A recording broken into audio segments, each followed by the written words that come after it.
Israel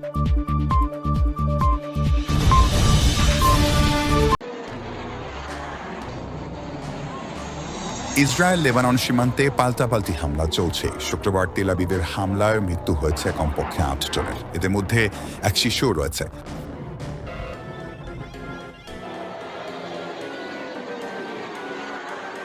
Hezbollah যোদ্ধা লেবাননের দক্ষিণে অভিযানের ফুটেজ প্রকাশ করেছে ইসরায়েল। হিজবুল্লাহর একাধিক ঘাঁটি লক্ষ্য করে হামলার দাবি।